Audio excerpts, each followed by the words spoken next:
Good morning, good afternoon, and good evening.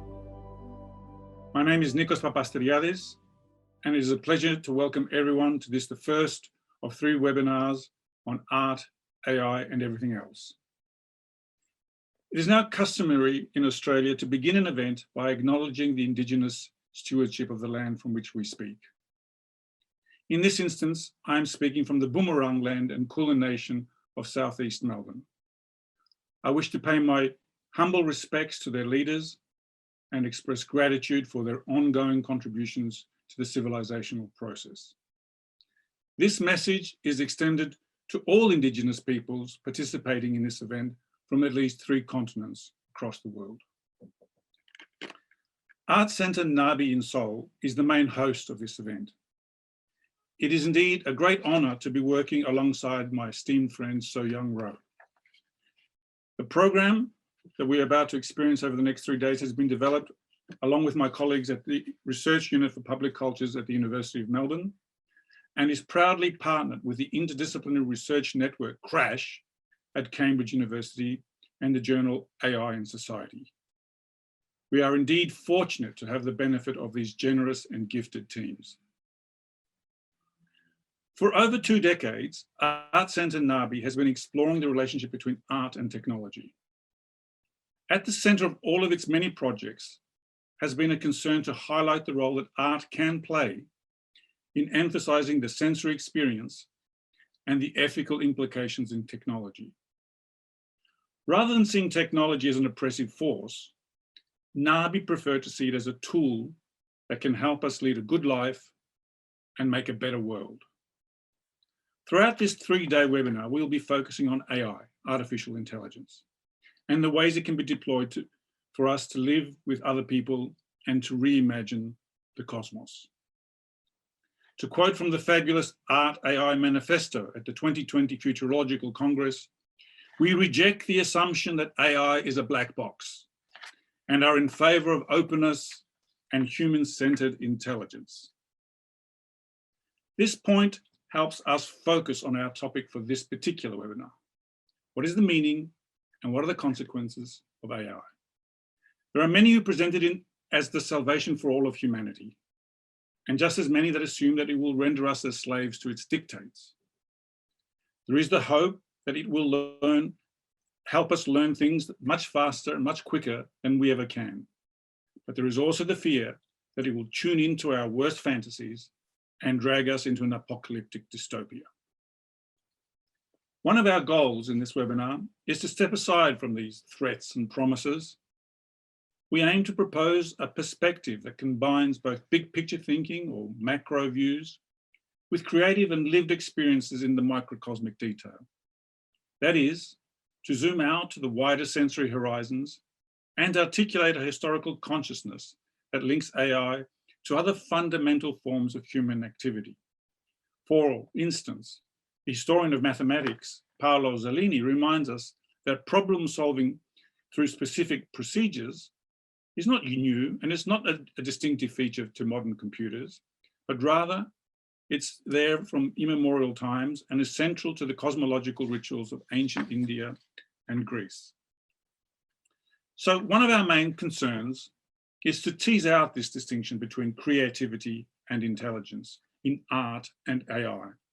For as Matteo Pasquinelli, one of the forthcoming speakers on the second webinar, has argued, there is indeed a fundamental difference between metaphoric association and statistical correlation. Art makes leaps and thereby invents new worldviews through unlikely but meaningful combinations. Whereas AI is better at aggregating information and extracting insight through pattern recognition. The latter can learn from its environment, but it is still unclear and much debated, in fact, whether it actually invents new worldviews. So the format of these webinars will include 2 15-minute presentations and a response for about 10 minutes. Following that, we should have about 45 minutes for further discussion. As chair, I will also do my best to try to keep an eye on the comments and questions posted in the Q&A section. and will do my best to also weave them into the conversation with the partners and respondent. I hope people have noticed that it is a feature of these events that we mix together scholars and artists, writers and curators. It is our belief that this is not only necessary in order to widen the range of voices and disciplines, but also as a spur for the creative effort of translation, so that we're not just speaking to our like-minded people, but learning to speak across differences all the time. So this brings me to the formality of introducing the speakers. Now, given that their biographies are visible on the registration pages, I will forego the usual pleasure of drawing attention to their many and luminous past achievements. However, I will simply highlight that we thought it ideal to begin with the artist Maja Kuzmanovic and theorist Cubitt, because they both have the capacity to make everything as simple as possible, but no simpler. And as respondent, Jennifer Gabrys has the freedom to review the terrain of the presenters and the opportunities to glide away on her own flourish. She is a scholar of breathtaking interdisciplinary skills and an exponent of what I call spherical thinking. I am very excited about what is before us. So with no further ado, I invite Maja to take over the screen. Thank you.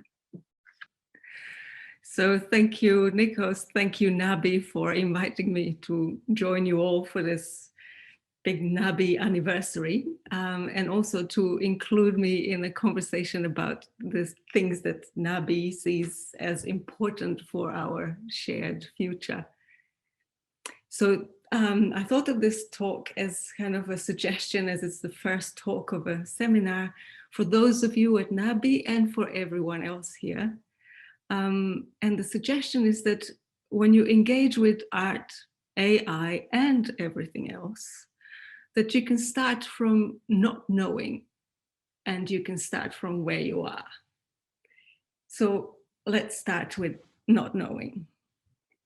What am I going to talk about? Do I actually know what I'm going to talk about? As Socrates may or may not have said, all I know is that I know nothing. So the starting from not knowing is also one of the cornerstones of the creative process in the arts, in science, and in technology. We all know that creativity emerges from not knowing where you'll end up or how to get here, from here to there. The AI and the computational processes that we'll be discussing over the next 3 days also start their existence not knowing. And their understanding of the world gradually builds based on the programmer's decisions, but also the program's own interactions with their environment. And as for everything else, what we do know is that there is so much of the universe that is still unknown, and most of it will likely also remain unknowable.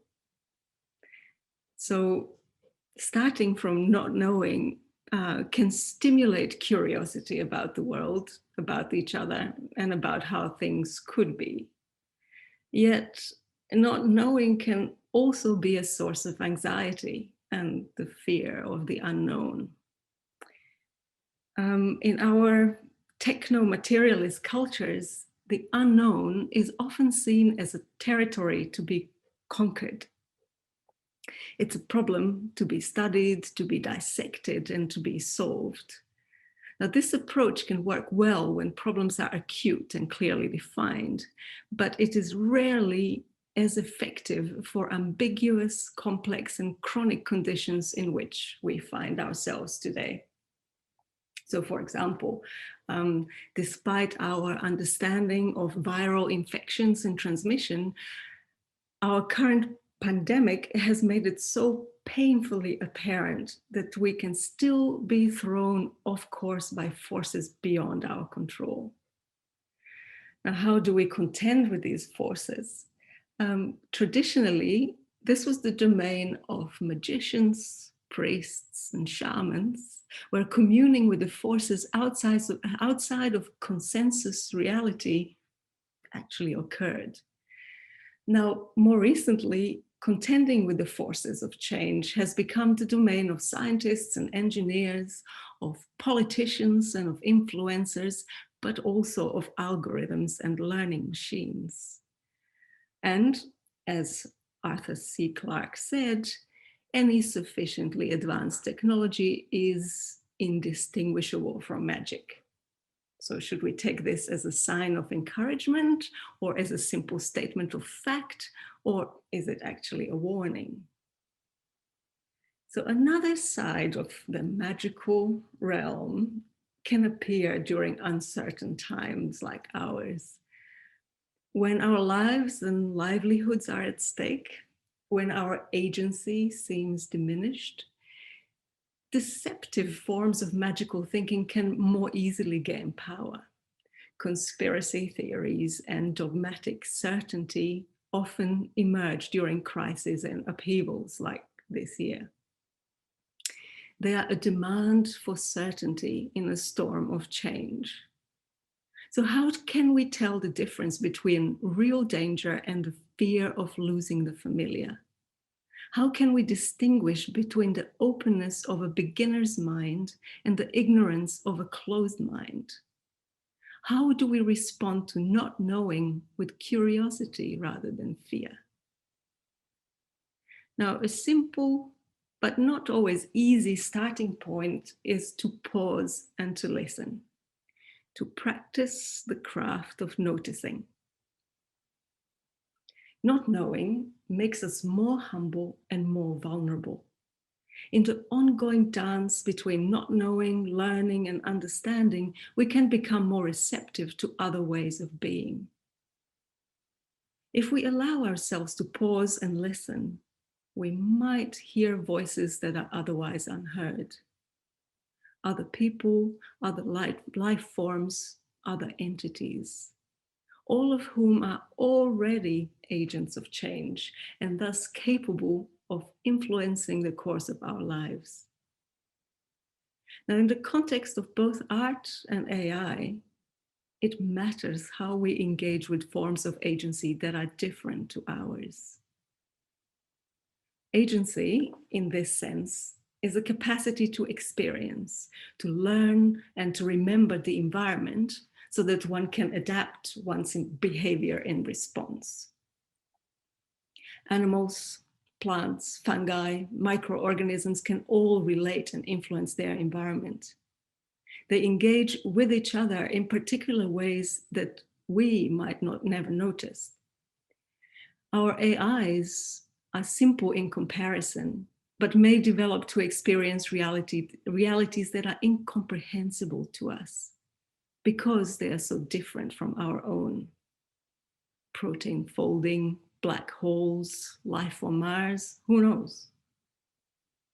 Now, if matter has some form of agency, rather than us speculating about the nature of reality, could reality itself tell us? Could we understand what's telling us? The arts are a natural habitat for such questions and where such questions can be cultivated and explored. We can take a hypothesis and develop it in an artistic medium. We can experience the world from different perspectives. As artists, our role is to create lures for other worlds, for things that might be. We need to be realists, as Ursula Le Guin says, but we need to be realists of a larger reality.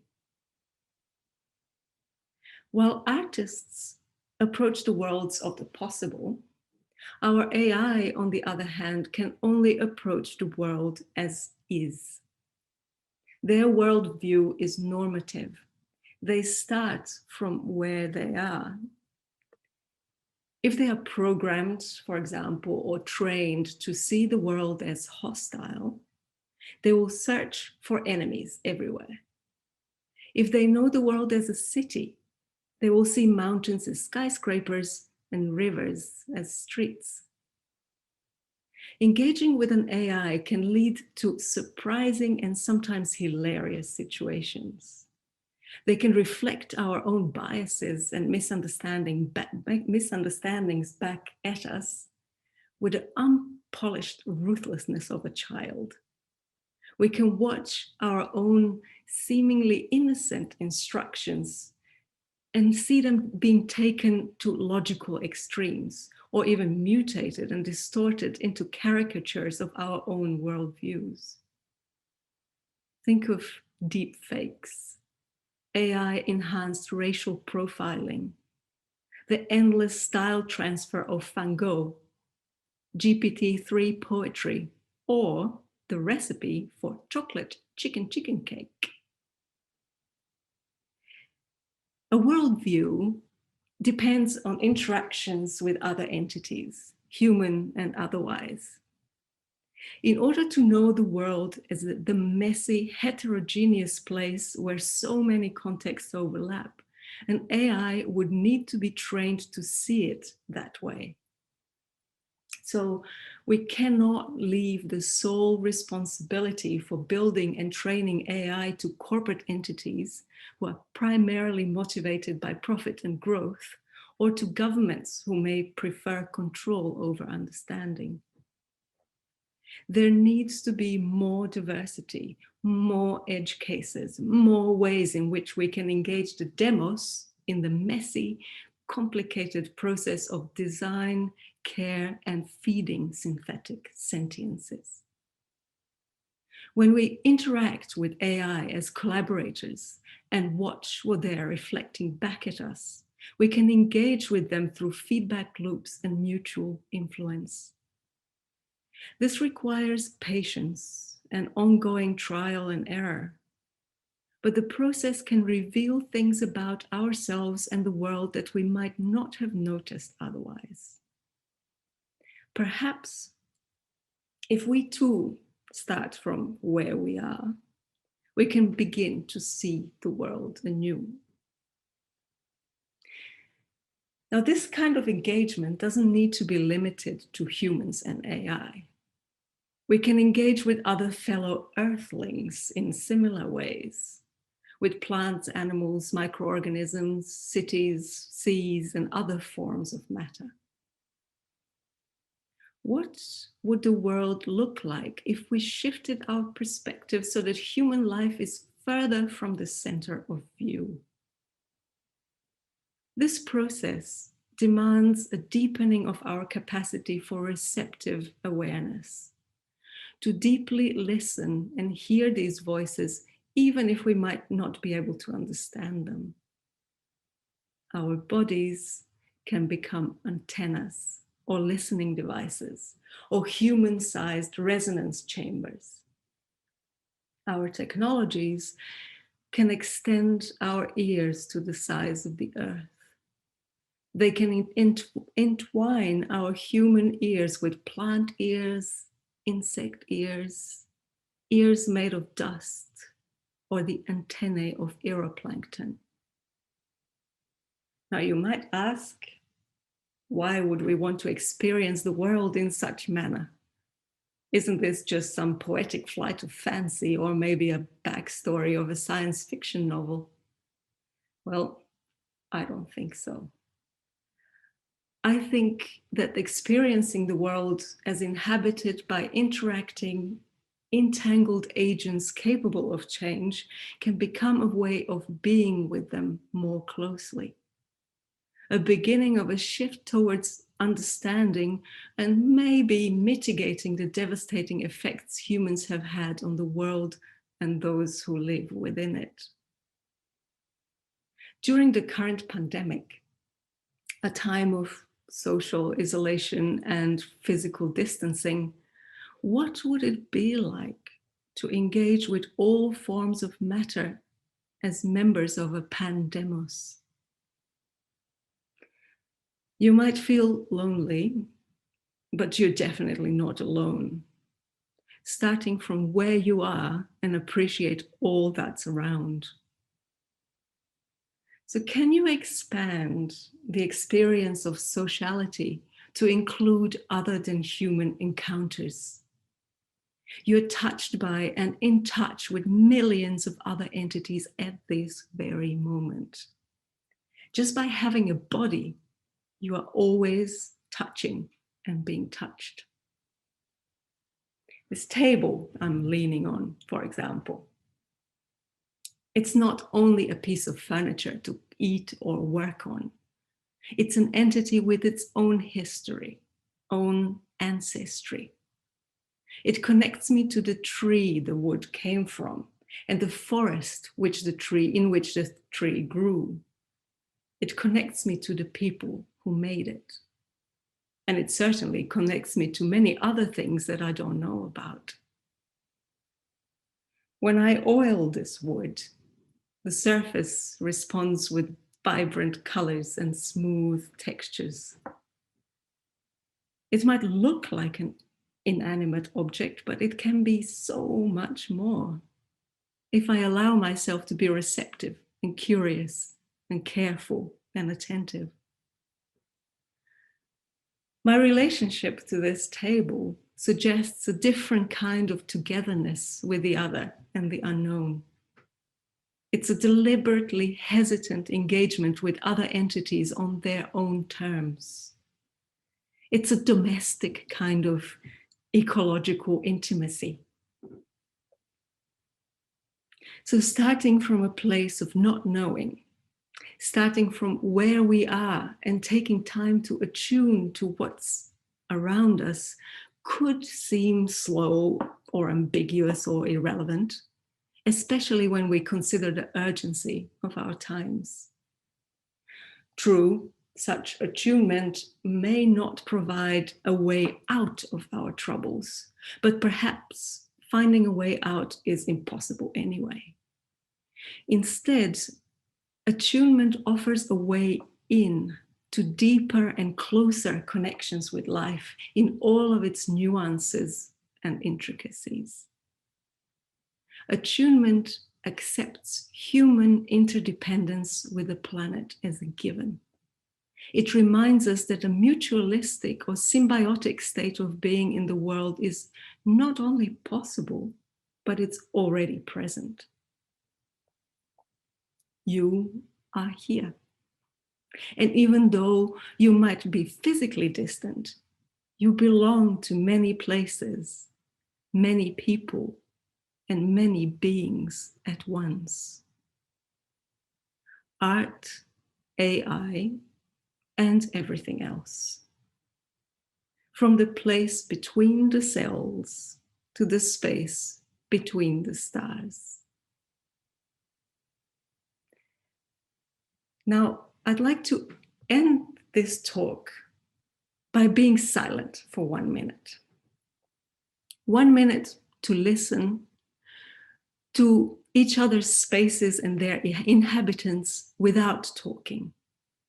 To listen to the collective space as created and transmitted by algorithms.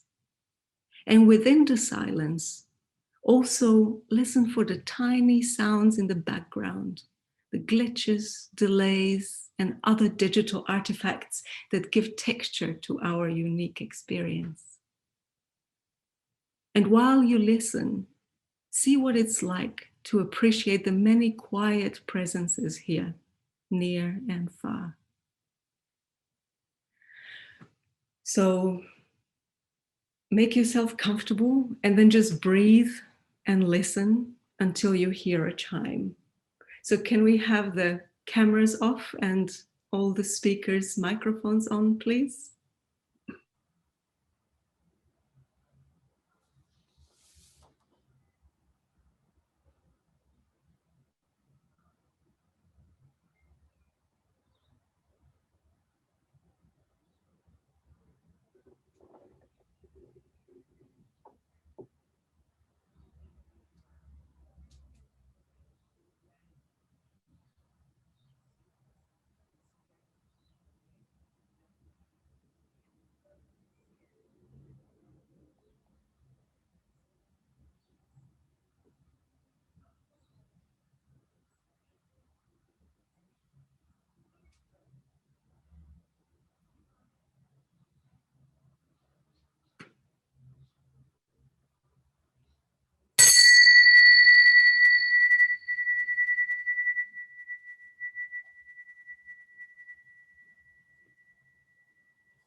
Thank you very much, Maja. That was extremely beautiful and evocative and powerful. In that minute of silence, I was completely flooded by the memory of a dear friend, and I could feel the hum of both technology and the cosmos vibrating around me. And this dear friend, John Berger, wrote many stories. In one story, he told it through the perspective of animate objects and inanimate objects and trees. And he mentioned an incident when an axe came into the forest. The trees began to whisper to each other and they said, "The handle, it's one of us." Now, in that reciprocity between the wood of the handle, the forest, the tree, the table, there is a kind of gentleness, but also violence, but also a consent and a submission, and an interesting kind of interplay between us and our nature and our dependencies. So thank you very much for widening the cosmos and contracting the cells of our bodies and then expanding and contracting them again. So before I go on to my long raves and deep respect for your presentation, I would like to introduce our second speaker, which is the wonderful colleague of mine and friend and theorist, Sean Cubitt. Over to you, Sean. Thank you. Kia ora koutou katoa. No mai, haere mai, he mihi tenei kia koutou katoa. Like Nikos, I'd like to acknowledge the Bunwurrung people and the Kulin Nation on whose traditional conquered but never yielded lands I live and work on, and their elders from the past, the present, and the emerging generations. I would like to propose 4.5 hypotheses and 3 projections. And these are going to be progressively more and more depressing until finally, I hope I'm going to pull a rabbit out of the hat. So I want to start with one of our great theorists of technology, Karl Marx, who in the years leading up to writing that never completed final work, Capital, wrote in his notebooks about something he called the general intellect. The idea here was that there is a shared human intelligence, but typically that intelligence, the accumulated knowledge, skills, and craft of all the generations has, or was in the middle of the 19th century, being rapidly gathered up from the hands of the people, the women, of course, who invented knitting and sewing, from the people who knew how to plow soil and plant seed, and converted into machinery. Now, I was talking about this to the Maori filmmaker Barry Barclay about 15 or more years ago now. And he said, that's the difference between you Pākehā, you white settler Europeans, and us Maori. We know the names of our ancestors and you guys don't. And that has always stuck with me. What I think Marx is saying, put into a different perspective, is that our technologies are black boxes where we keep our ancestors. That's my first hypothesis. Now, today, most of us are involved, a very substantial proportion of the human race is involved in network communication of one kind or another, social media, Zoom conferences, registrations, PayPal, online banking, everything else. Many of these are services which we know we pay for through being the targets of advertising. But we're also, I think, increasingly aware that our data is being harvested and stored in artificial intelligences, or in other words, ancestral black boxes. But what I think is so fascinating about the contemporary scene is that we are alive during the process in which our knowledges and skills, our behaviors, our clicks, our swipes, our likes are actively being turned into technology. We are becoming ancestors even while we're still alive. It's my second hypothesis. And this leads to the Hafer hypothesis.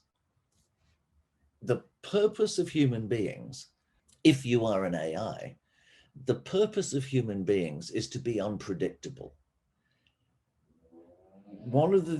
We can normally predict certain things about the world. We can predict the tide, we can predict the sunrise and the sunset. We can predict to a degree weather patterns and even climate change. One of the things we can't really predict is what people are going to do about all those things. There is a form of natural intelligence that tells a leaf to close or a bud to close when the sun goes down, that informs some animals to go to sleep and some animals to wake up, a kind of unconscious natural intelligence. Our general intellect is never as predictable as that. We can predict that people who speak English will say something in English about the things that they're doing. But beyond that, we can't really say in any detail what they're likely to say next. Walnut. The challenge for commercial AI is to acquire enough data from human beings to be able to predict what human beings will do next.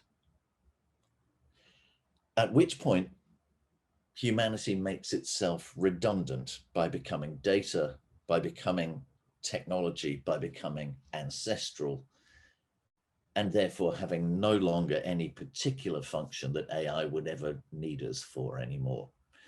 So we may be making ourselves extinct, not only with climate change, pandemics, and the rest of our behaviors, but also by turning ourselves into ghosts. Okay, third hypothesis. Natural intelligence in general isn't necessarily conscious, but all conscious intelligence is artificial, already artificial.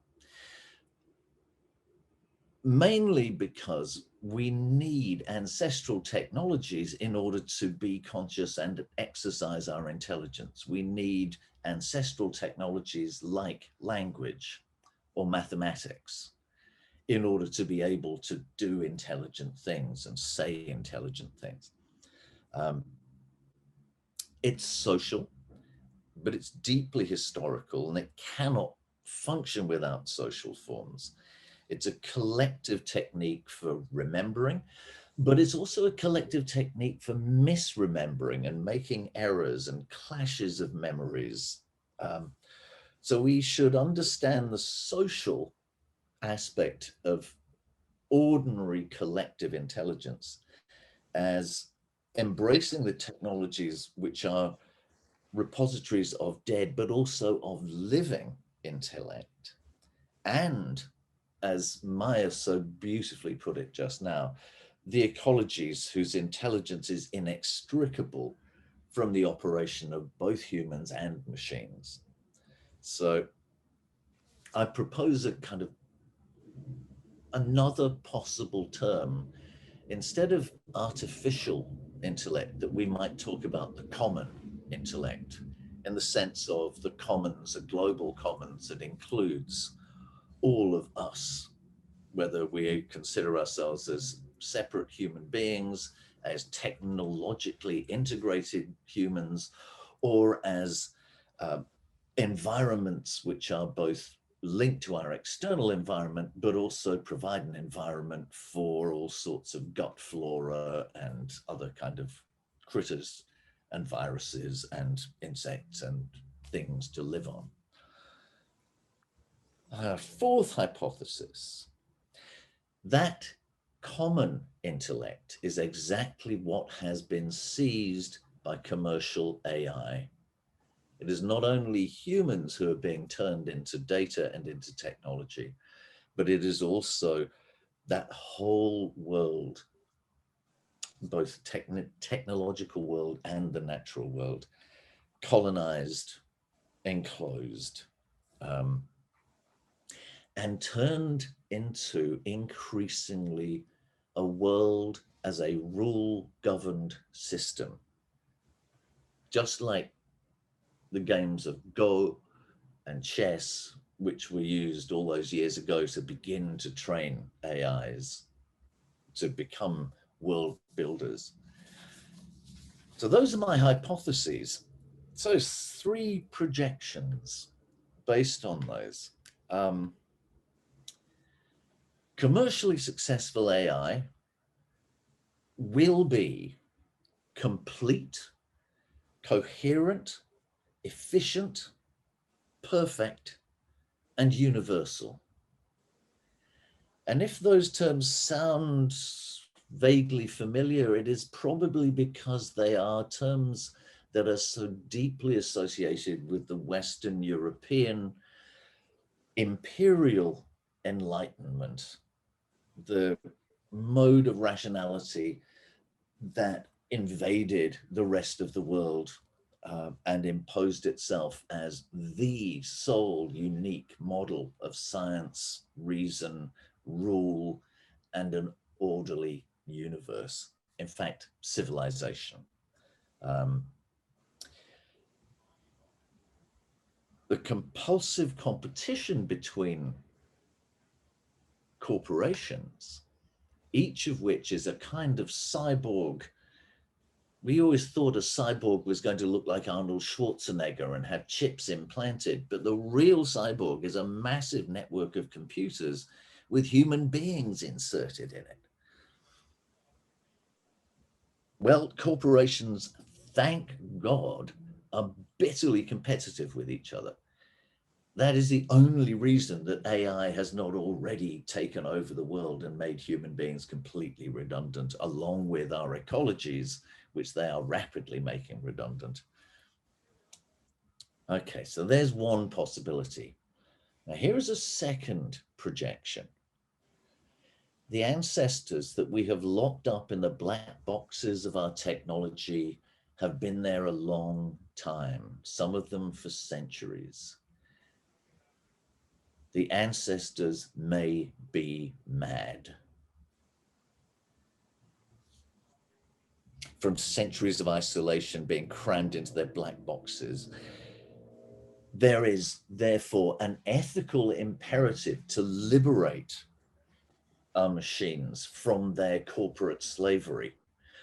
But there is always going to be at the risk that happens with any act of liberation, that is, that we might release the insane ancestors, that the alternative to artificial intelligence is not artificial stupidity or even natural stupidity. It might be artificial insanity. Second projection. So finally, a third projection that might have some slightly more hopeful outlook to it. And it occurs if both of those first 2 were to come true. Both the entirely ordered imposition of a Western European rationality through corporate cyborgs and the madness of the liberated ancestor. Because the madness of an ancestor, like anybody's madness, is just a way of saying they don't fit. There is something that doesn't match the ordering that we require, especially the ordering that capital requires. And therefore, the likelihood is that the insanity of our ancestors would appear to us like noise. It would be the opposite of signal. It would be the opposite of a well-made, efficient communication. Now in this, the ancestors are rather like our ecologies.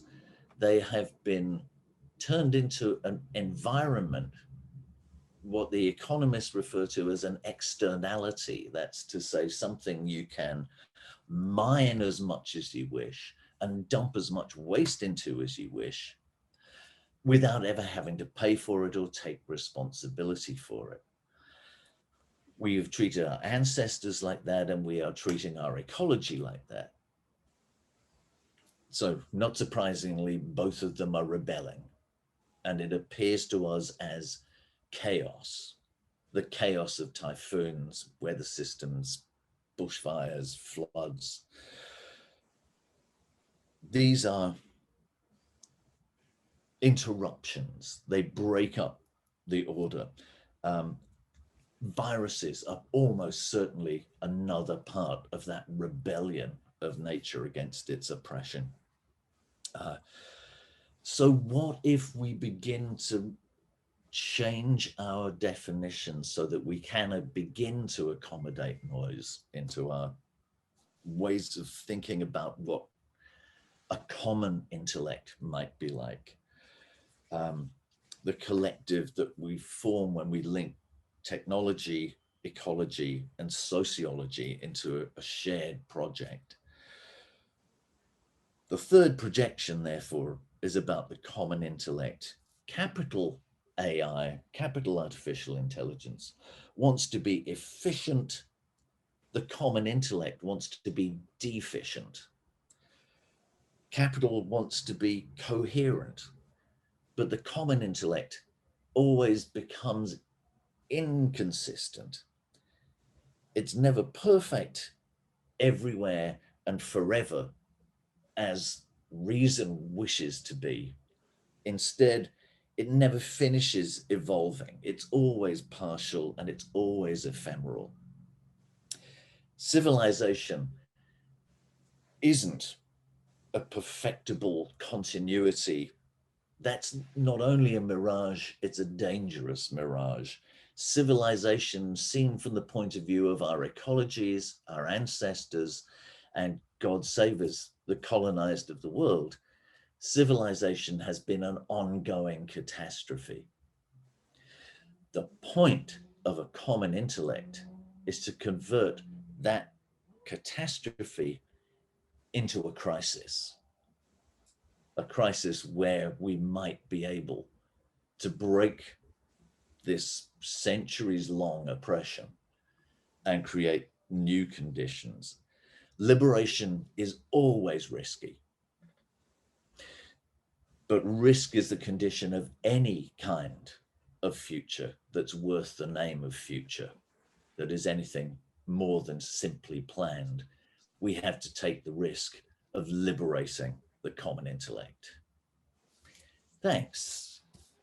Norera, tēnā koutou, tēnā koutou, tēnā tātou katoa. And thank you very much, Sean. That was a magnificent presentation, once again, as expected, and it was predictably brilliant. But it touched on that very raw note about human nature and its common intelligence and its capacity to contradict itself in order to realize itself. And it reminded me also of a comment that my friend Yanis Varoufakis, the economist, made when he was constantly being asked to predict certain economic trends. And he says, economics is like seismology. A seismologist can always predict where, but not when, and also when, but not where the next earthquake can be. So all predictions are based on a loophole. And this is the interesting tension and the conflict between the heterogeneous and the homogeneous. And I'm sure we'll come back to talk more about this, because in a sense, what I hear in both your presentation and in Maja's presentation is the capacity for human intelligence, the common intelligence, to always produce itself through a swerve, not through linear progression. Okay, I now have the great pleasure to introduce Jennifer Gabrys from Cambridge, who will be the respondent to these two brilliant. Thank you, Nikos, Maja, Sean, and the Nabi, all the organizers at the Nabi, for this amazing opening event. It's really difficult to know where to start in all this swerving, to try to work with this turbulence in relation to AI rather than a clear and orderly trajectory. So I think it would be interesting to take up these provocations that are present in both Maja and Sean's presentations to think about some of the key overlaps. So are our technologies black boxes? We've heard from Maja that potentially this is not how we should think of AI, not as a black box, but rather through openness. Sean has suggested that black boxes could be something that is keeping our ancestors, but could be opened up into possibilities for different exchanges and liberation. So how are we considering black boxes as key devices working within AI? Often these are ways in which artificial intelligence is rendered opaque in this way that we've heard in relation to magic, as though there are rabbits that will be popping out of hats. So I guess when Sean mentioned that he would be bringing the rabbits out of the hats at the end, these were the ancestors, but perhaps there are not black boxes at all to begin with. So could we rethink these very techniques and measures of obfuscation that render AI more or less perceptible, intervenable, and malleable in different ways? What work does the black box do?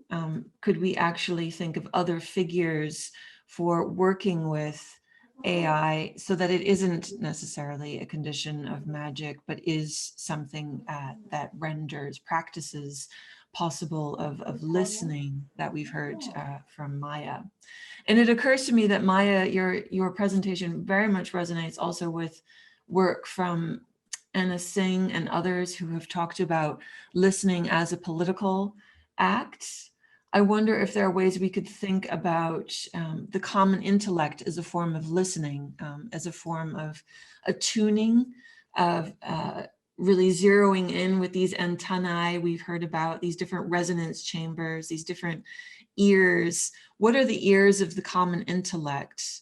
What are the ways in which this commonness might be rendered not as a false totality, not as a universal colonial condition, but as something that is always searching after forms of the common as members of a pan-demic, as Maja has suggested, that is always in the making through showing forms of interdependency. So could commonness be a process that renders the distinctions of intelligence and potential non-intelligence, whether that's insanity or some other condition, as less viable, because it is the points of touching and relating and connecting that come to be part of how the commonness is generated.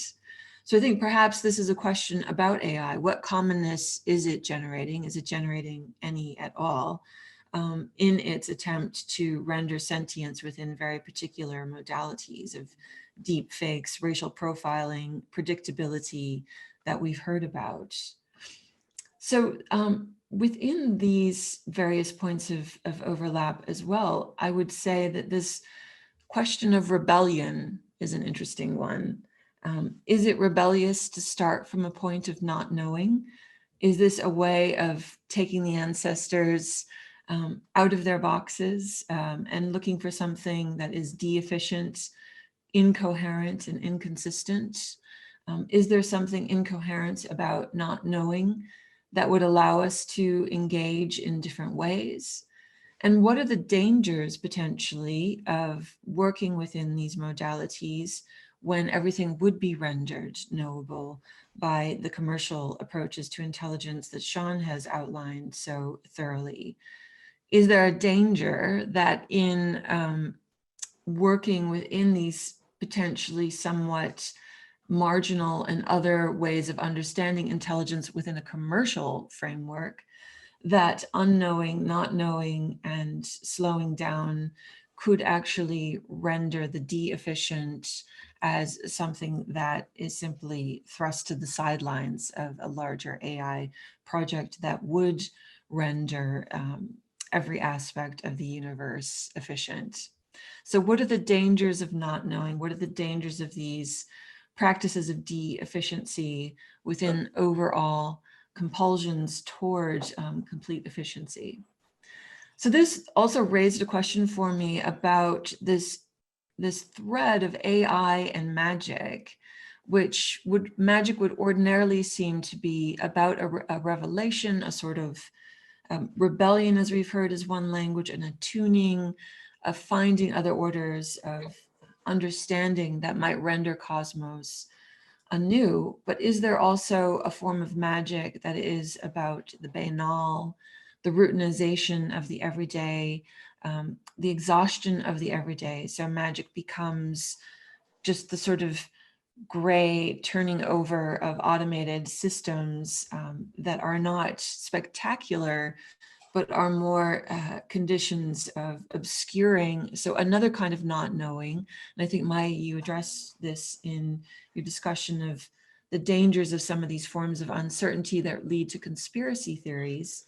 But are there dangers of not knowing that can lead to not knowing how infrastructures work, not knowing how politics and governance work, not knowing how systems join up, so that the very possibilities for rebellion, attuning, common intellect are rendered relatively impossible, so that finding those flex points that might turn over intelligence into other projects becomes difficult because of the very magic that is sown through these technological systems. So with the Clarke quotation, this form of magic is a very difficult, dangerous form of magic, potentially, a magic that does not necessarily lead to expanded cosmos, but potentially diminishes them into forms of not knowing that could lead to other forms of insanity, potentially other forms of madness, of not being able to really escape surveillance systems, including the ones that we are on now that are tracking and making us into datafied products. So how do we work within these complex entanglements that are really part of the magic of AI and the magic of these technologies? And of course, part of this points towards, I think, something that came up in both of your talks, Maja and Sean, is the way that AI is used for recognition, affect recognition. I love this moment where we were turning off our cameras and leaving on our sound. How is this altering the conditions of expression? How does this intervene within the conditions of recognition? And then, as Sean nicely discussed, how also are these moments of unpredictability something that AI tries to search out to make orderly, but we can still discuss walnuts in the middle of discussions about AI and art. So how does this variously interrupt the forms of recognition that AI would undertake? How does it potentially provide them with new data to train on, so that walnut becomes a predictable interruption, so that turning off the video becomes a predictable interruption? Is there a limit to these projects of the predictable and the unpredictable? So maybe I'll just then quickly end with, I think, this very thorny term, the artificial, and the work that it does, as we've seen throughout. I think Maja is orienting us to think about how to slow down and attune to everything that might be around us. At the same time, Sean is suggesting that the artificial and the natural do not settle so easily into categories that can be worked with to assume what these forms of intelligence might be, so that intelligence itself needs to be queried. So this is a question, really, you've worked with madness and insanity. Might we also think about the not knowing that Maja has suggested? Could there be other forms of, we could think about the idiot as something that Isabel Stengers has suggested, which obviously has a longer history within literature as well, Dostoevsky and others suggesting the idiot or the fool as figures who do not fit within the orderings that capital requires, as Sean has suggested, or do not fit within the forms of knowing and efficiency that would render reality in particular ways. So I think in interesting and provocative and resonant ways, you're both suggesting that there are different practices for slowing down, for querying, for reworking these systems of intelligence toward other relations. I would love to hear more about how this might potentially take root, what this might look like. Does this mean forming different modalities of poetry with GPT-3, or are these other engagements altogether? How can these be brought into, or what are the ways in to commercial intelligence if we're not looking at ways out? What are the ways in that might then create these flex points for other kinds of art, AI, and everything else? So I'm looking forward to the conversation. I think there'll be much to discuss. Okay, well, good morning, good afternoon, and good evening. Okay. Thank you. Thank you. Thank you. Bye. Bye-bye.